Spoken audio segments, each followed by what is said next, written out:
और शॉक, हमें insurance cover नहीं मिला, हमें मिली सिर्फ रिजेक्शन। ज़्यादातर कंपनीज अपना दरवाज़ा इन डिसऑर्डर्स का नाम सुनते ही बंद कर लेती हैं। फैक्ट ये है कि 100 में से 80 बच्चों को आज भी डिसेबिलिटी होने के बाद इंश्योरेंस कवर नहीं मिलता है। हमारे बच्चों के लिए इंश्योरेंस कंपनीज उसमें ऑलमोस्ट 50% ज़्यादा महंगा करके हमको ये इंश्योरेंस कवर देती हैं। तो डेफिनेटली एक बहुत महंगा प्रोडक्ट है, कंसिडरिंग कि हम लोग ऑलरेडी बहुत बड़ा अमाउंट जो है वो खर्च कर रहे होते हैं। चीज़ को ध्यान में रखते हुए हमने अपनी बेटी के लिए एक और हेल्थ कवर लिया है, जो कि गवर्नमेंट ऑफ इंडिया की तरफ से नेशनल ट्रस्ट के थ्रू इशू किया जाता है, और इसका नाम है निर्मया हेल्थ इंश्योरेंस। इसका जो नेगेटिव साइड है वो ये है कि इसका नमस्कार, अगर आपके बच्चे को भी हमारी बेटी की तरह ही कोई कंजेनाइटल डिसऑर्डर है, जैसे कि सेरेब्रल पॉल्सी, ऑटिज्म या कोई और जेनेटिक डिसऑर्डर, तो ये वीडियो आपके लिए बहुत रेलिवेंट हो सकता है, क्योंकि यहाँ पे हम बात करेंगे अपनी बेटी के हेल्थ इंश्योरेंस कवर की, जिसको लेने का प्रोसेस हमने 1 साल पहले स्टार्ट किया। कंसिडरिंग कि हमारे बच्चों की टेंडेंसी ऑफ फॉलिंग इल काफ़ी ज़्यादा होती है कंपेयर टू नॉर्मल चिल्ड्रन, तो हमें लगा एक वाजिब सी बात है कि हम उसके लिए एक हेल्थ इंश्योरेंस कवर लें जो उसकी इलनेस को कवर कर सके, और हमारे पैसे जो ऑलरेडी हमारी बहुत इन्वेस्टमेंट जो है वो थेरेपीज़ में, रेगुलर ट्रीटमेंट में जाती है, तो हमें लगा कि एटलीस्ट इस साइड तो हम एक हेल्थ इंश्योरेंस कवर ले सकते हैं। और यही सोच के 1 साल पहले हमने तमाम बड़ी कंपनीज़ में इंश्योरेंस की अपनी बेटी के मेडिकल रिपोर्ट्स और रिकॉर्ड्स सबमिट किए to take a health insurance cover. But to our shock, हमें इंश्योरेंस कवर नहीं मिला, हमें मिली सिर्फ रिजेक्शन, सिर्फ ना। तो फिर हमने ऐसे में कोशिश करी समझने की कि ऐसा क्यों है, और तब हमारा सामना हुआ एक बहुत बेसिक सिंपल हकीकत से कि health insurance companies insurance cover हमारी रिक्वायरमेंट देख के नहीं देती, अपना प्रॉफिट देख के देती हैं। एंड हमारे बच्चों को they consider very highly risky children, so इसलिए उनको कवर करना ही नहीं चाहती। इसलिए ज़्यादातर कंपनीज अपना दरवाज़ा इन डिसऑर्डर्स का नाम सुनते ही बंद कर लेती हैं, despite the RPWD act, despite the high court ruling and despite the IRDAI guidelines. Fact ये है कि 100 में से 80 बच्चों को आज भी डिसेबिलिटी होने के बाद इंश्योरेंस कवर नहीं मिलता है।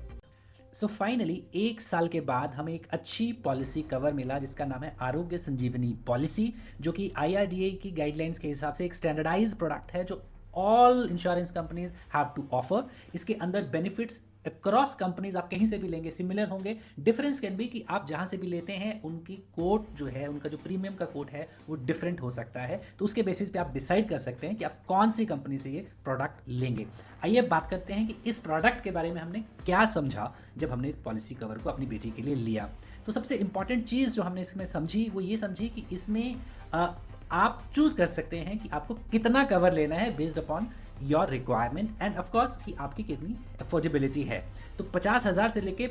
10 लाख तक का आप इसमें प्रीमियम कवर अपने बच्चे के लिए ले सकते हैं, और इसमें 5% का कोपे रहता है, यानी कि अगर इंश्योरेंस के दौरान हॉस्पिटलाइजेशन होता है और 1 लाख का बिल आता है तो उसमें से रफली 5,000 रुपये आपको पे करने हैं और 95,000 रुपीज़ जो इंश्योरेंस कंपनी पे करेगी। इसमें एक बहुत ही क्रिटिकल और बहुत ही ज़रूरी कैच है जो हम सबको समझना चाहिए, और वो है प्री एग्जिस्टिंग डिजीज़ का। And pre existing disease in are cases, क्योंकि मेरी बेटी को सेरेब्रल पॉलिसी है, तो सेरेब्रल पॉलिसी उसको ये इंश्योरेंस कवर लेने के पहले से है, हेंस इंश्योरेंस कंपनी जो है वो इसको समझती है कि एक प्री एग्जिस्टिंग डिजीज़ है, और प्री एग्जिस्टिंग डिजीज़ को ये इंश्योरेंस कवर में एक वेटिंग पीरियड है 36 महीने का, 36 मंथ्स का। सो यानी कि अगर आज मैंने वो कवर लिया है तो अगले 36 महीने तक अगर सेरिब्रल पॉलिसी से रिलेटेड कोई भी सर्जरी, कोई हॉस्पिटलाइजेशन, कोई ट्रीटमेंट होता है मेरी बेटी का, तो वो अगले 36 महीने तक कंपनी से मैं क्लेम नहीं कर सकता, उसके बाद ही कर सकता हूं। और ये पॉइंट समझना इसलिए बहुत ज़रूरी हो जाता है क्योंकि जितना जल्दी अगर हम ये लेंगे उतना जल्दी ये वेटिंग पीरियड निकल जाएगा। अगर ये पॉलिसी मुझे 1 साल पहले मिल गई होती तो ऑलरेडी उस वेटिंग पीरियड के 12 महीने निकल चुके होते। और जैसा कि आप भी जानते हैं कि हमारे बच्चों को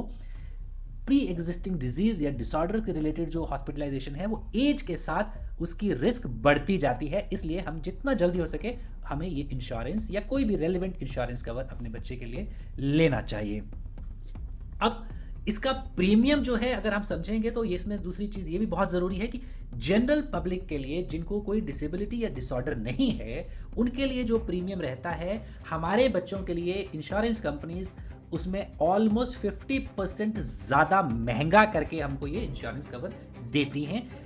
मेरी बेटी को सेरेब्रल पॉल्सी है तो हमें 50% एक्स्ट्रा पेमेंट के साथ ये मिला है। एंड जितना मैंने उनसे समझा है, ऑटिज़्म के केसेस में और कॉमन जेनेटिक डिसऑर्डर्स के केसेस में भी रफली 30% से लेकर 60% तक का प्रीमियम जो होता है वो over and above the normal category से पे करना पड़ता है। तो डेफिनेटली एक बहुत महंगा प्रोडक्ट है, कंसिडरिंग कि हम लोग ऑलरेडी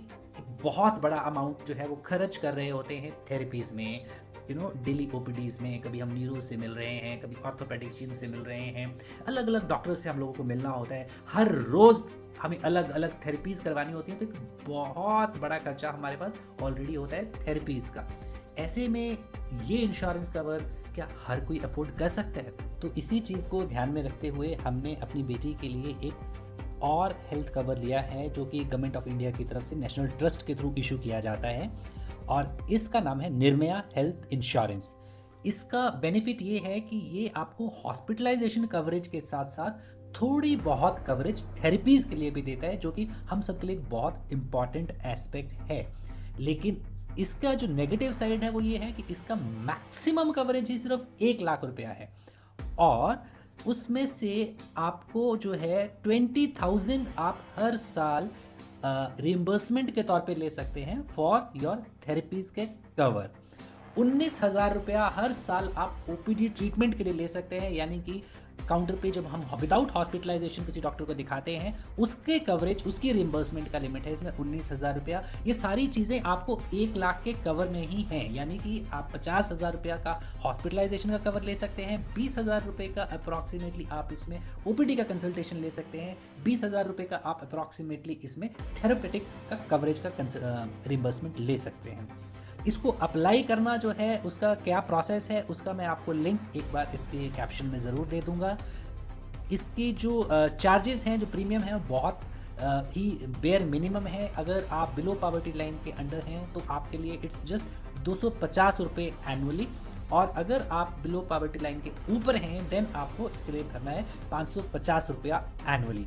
सो ये 2 कवरेजेस जो हैं हमने अपनी बेटी के लिए रिसेंटली जो है हेल्थ इंश्योरेंस के लिए उसके लिए लिए हैं, जो मुझे लगा कि अगर आपके बच्चे को भी ऐसा कोई डिसऑर्डर है जो कि कंजेनाइटल है, सेरेब्रल पॉल्सी हुआ या कोई जेनेटिक डिसऑर्डर हुआ, ऑटिज्म हुआ, एडीएचडी हुआ, और आपको भी थेरेपीज़ में बहुत खर्चा करना पड़ता है और आपको लगता है कि आने वाले समय में हॉस्पिटलाइजेशन का खर्चा उसका आप कैसे अफोर्ड करेंगे, तो ये इंश्योरेंस कवर्स जो हैं आपको एटलीस्ट उस कंटेक्स्ट में बहुत मेंटल पीस दे सकते हैं। आपने अगर कोई और कवरेज अपने बच्चे के लिए लिया है तो आप प्लीज़ कमेंट सेक्शन में हमें बताएं कि और क्या कवरेज है या और कौन सी पॉलिसी है जो आपने ली है, ताकि हम या और कोई उसको ले सके। और कोई और सवाल है कि आप किसी इन पॉलिसी से रिलेटेड आप कुछ भी पूछना चाहते हो, कुछ भी जानना चाहते हो कि कैसे इसको अप्लाई किया जाता है, क्या क्या सर्टिफिकेट लगते हैं, या और भी कोई भी रेलिवेंट क्वेश्चन हो इसके रिलेटेड, तो आप प्लीज़ कॉमेंट सेक्शन में पूछें। मैं भरपूर कोशिश करूँगा कि आपके हर सवाल का कॉमेंट सेक्शन में मैं जवाब दूँ।